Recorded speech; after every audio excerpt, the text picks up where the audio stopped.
அவருக்கு வந்து இன்றைய தினமணி செய்தித்தாள்ல என்ன செய்திகள் இருக்கு அப்படின்னு சொல்லி பார்ப்போம். முதல்ல வந்து பார்த்தீங்கன்னா, 8வது ஊதியக் குழு மத்திய அரசு அமைப்பு அப்படின்னு சொல்லி குடுத்திருக்காங்க. ஸோ ஊதியக் குழு அப்படின்னு சொல்லி பார்த்தீங்கன்னா, பே கமிஷன் அப்படின்னு சொல்லி சொல்லுவோம். ஓகேங்களா?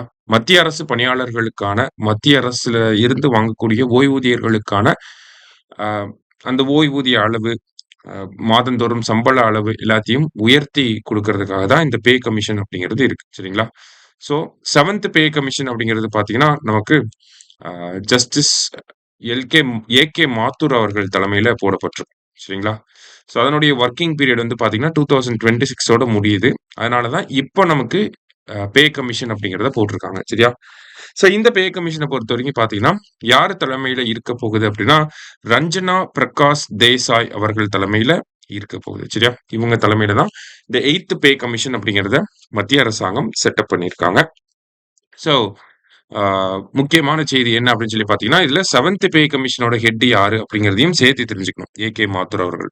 ஸோ அவங்களோட வொர்க்கிங் பீரியட் 2026 முடியுது. அதனால இப்ப போட்டிருக்காங்க அப்படிங்கிறத தெரிஞ்சுக்கணும். சரியா?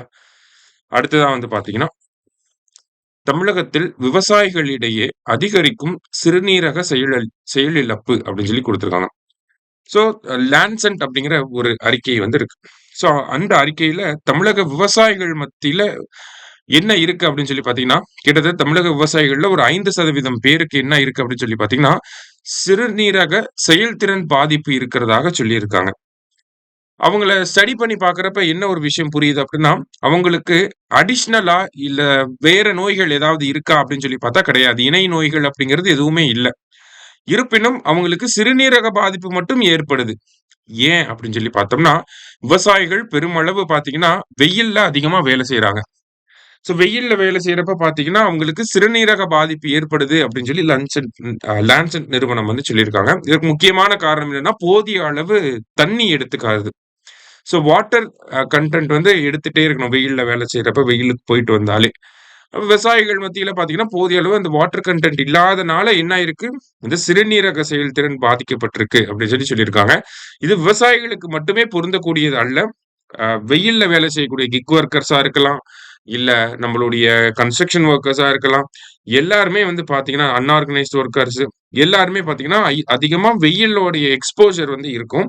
அதனால அவங்க எல்லாருமே அதிகமா குடிநீர் எடுத்துக்கணும் அப்படிங்கிறதையும் இதுலருந்து நம்ப இதன் வாயிலாக தெரிவிச்சுக்கிறோம். சரியா?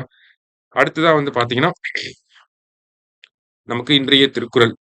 "மக்களே போல்வர் கயவர் அவரன்ன ஒப்பார் யாம் கண்டதில்" அப்படின்னு சொல்லி குடுத்திருக்காங்க. "மக்களே போல் இருப்பர் கயவர்.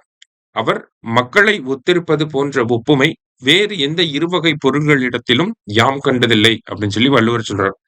ஸோ பேட் பீப்பிள் எல்லாருமே பார்த்தீங்கன்னா, ஆ ஒரு நல்ல மக்களோட கலந்து தான் இருப்பாங்க. அவங்களுக்கு டிஃபரன்ஷியேட் பண்ணவே முடியாது. அப்படியே கேமஃப்ளாஜ் ஆயி தான் இருப்பாங்க அப்படிங்கிறத வந்து வள்ளுவர் வந்து சொல்றார். திருக்குறள் எண் 1071 அதிகாரம் கயமை அப்படிங்கிற அதிகாரத்துல. அடுத்ததா பார்த்தீங்கன்னா, இந்த ஒரு ஒன் லைனர தெரிஞ்சுக்கிறோம். புஷ்கர் கால்நடை கண்காட்சி அப்படின்னு சொல்லி குடுத்திருக்காங்க. ஸோ ராஜஸ்தான் மாநிலம் புஷ்கர் அப்படிங்கிற பகுதியில வந்து பார்த்தீங்கன்னா, வருஷம் வருஷம் இந்த கால்நடைகளுக்கான கண்காட்சி வந்து நடக்கும். அ ஆயிரக்கணக்குல வந்து கால்நடைகள வந்து கொண்டு வருவாங்க. விற்பனைகள் எல்லாமே நடக்கும்.